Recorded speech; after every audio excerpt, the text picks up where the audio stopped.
Assalomu alaykum, bizni YouTube'da tomosha qilib turgan hurmatli tomoshabinlar. Videorolik kengroq tarqalishi uchun o'z hissangizni qo'shgan holda videorolik ostiga like hamda podpisatsiya tugmachasini bosib qo'yishni unutmang. Like bosgan insonni Allohim doimo qo'llasin. Yaqinda bir tabib akamiz oddiy hikoyani, bo'lgan voqeani so'zlab berdilar.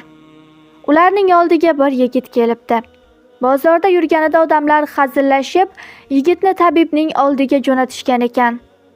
Akamiz, "Xo'sh, keling, qanday maqsad ila keldingiz?" desa, "Haligi yigit amakimni o'ldirib bering" debdi. Tabibning hayronligi oshibdi. "Iya, kim aytdi sizga meni odam o'ldiradi?"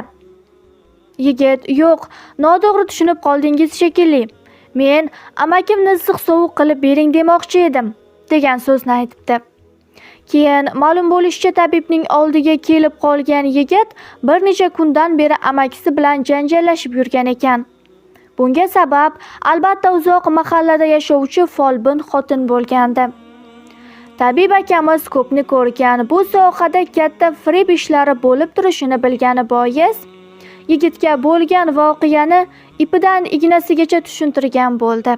Haqiqatan ham voqea aslida shunday rivoj olganligi ma'lum bo'ldi keyinroq. Demak, tinglang, juda ham oddiy voqeani. Yigit adashib folbinning oldiga boradi. Ertangi kunini bilmoq niyatida.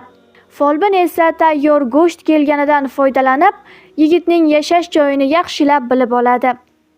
Amakisi bilan yashayotgan yigit chiqib ketayotganda folbinning darvozasi ostonasiga bir dam solingan suyakni ko'mib qo'yish vazifasini oladi.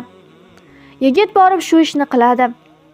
Keyin folbinning odamlari yigit yashaydigan xonadonga borib, amakisi va xotini tezlik ila faollashtirish zarurligini uqtirishadi.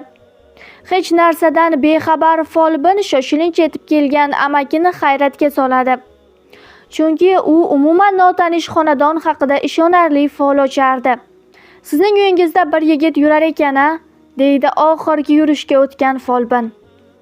"O'sha yigit o'lib ketgan akangizning o'g'li bo'ladi. Falon joyda ishlaydi. Yaqinda uylanmoqchi bo'lib yuribdi.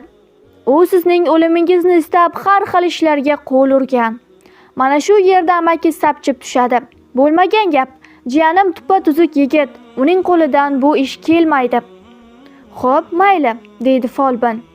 "Borib unda darvoza ostiga ko'mib qo'ygan suyaklarini bir ochib ko'ring." Amaki laqqa tushadi qo'yadi.